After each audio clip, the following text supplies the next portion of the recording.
안녕하십니까? 오늘도 복잡한 차트와 수많은 뉴스의 홍수 속에서 길을 잃으셨나요? 콕콕 뉴스는 바쁜 시청자들을 위해 핵심만 콕콕 집어 귀에 쏙쏙 들어오게 전달하는 프리미엄 뉴스 채널입니다. 7월 4일 국내외 아침 뉴스입니다. 국내 뉴스부터 전해드리겠습니다. 대한민국 이재명 대통령이 강력한 재정 지출을 약속하며 국정 운영에 본격 착수했습니다. 재정 규모는 약 147억 달러, 우리 돈으로 20조 원 규모입니다. 이재명 정부는 경제 회복, 사회 안전망 강화, 기후 변화 대응 등 다방면에서 정부의 적극적인 개입을 천명했습니다. 특히 트럼프 전 대통령이 예고한 무역 관세 정책 변화에 대응해 대미 무역 전략도 새롭게 짜겠다는 입장입니다. 한국의 2025년 1분기 GDP 성장률이 마이너스 0.2%를 기록하며 예상보다 빠르게 둔화세에 접어들었습니다. 특히 건설 경기 둔화와 반도체 수출 부진이 원인으로 지목됐습니다. KDI는 하반기 반등 없으면 성장률 1%대 가능성도 있다고 경고했습니다. 더불어민주당 중심의 새 정부는 기존 이념 중심 외교에서 벗어나 실용적 외교와 강한 안보 병행 전략으로 방향을 틀고 있습니다. 한미동맹은 유지하되 중국 러시아와의 전략적 관계 회복도 모색 중입니다. 또한 북핵 문제 해결을 위한 조건부 대화 재개 가능성도 언급됐습니다. 미국과 유럽연합은 7월 9일을 데드라인으로 보유 관세 해소를 위한 협상을 벌이고 있습니다.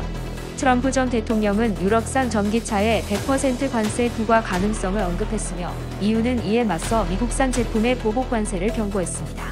2025년 하반기 덴마크가 EU 의장국으로 취임했습니다. 기조는 불확실성 속에 강한 유럽입니다. 중점 추진 분야는 우크라이나 지원 강화, EU 공동 방위력 증대, 이민제도 개편 그리고 기후 변화 대응입니다. 푸틴 대통령은 최근 트럼프와의 통화에서 러시아는 우크라이나 목표를 결코 포기하지 않을 것이라고 밝혔습니다. 젤렌스키 우크라이나 대통령은 미국의 무기 지원이 약화될까 우려를 표명하며 유럽의 자주적 방위 강화를 촉구했습니다. 미 연준 파월 의장은 트럼프의 관세가 인플레이션을 자극해 올해 금리 인하가 늦어지고 있다고 밝혔습니다. 시장에서는 9월 금리 인하 가능성이 낮아지고 있으며 전 세계 금융시장이 이에 반응해 조정 양상을 보이고 있습니다. 7월 중순까지 이어질 고용, 소비, 금리 지표 발표와 트럼프 무역정책 불확실성으로 전 세계 금융시장에 폭풍 주간이 도래하고 있습니다. 월가에서는 최소 3주간의 변동성 확대가 예고됐습니다. 유엔 개발금융회의가 뉴욕에서 열렸지만 미국은 공식적으로 불참했습니다.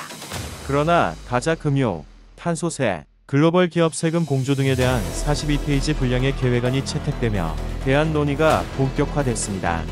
OECD와 IMF는 2025년과 2026년 글로벌 성장률 전망을 1.9%로 하향 조정했습니다. 미국의 고금리 정책, 무역 분쟁, 중국 경기 둔화가 주요 원인으로 지목됐습니다. 지금까지 콕콕 뉴스였습니다. 구독과 좋아요, 알림 설정까지 부탁드립니다. 저녁 뉴스에서 뵙겠습니다.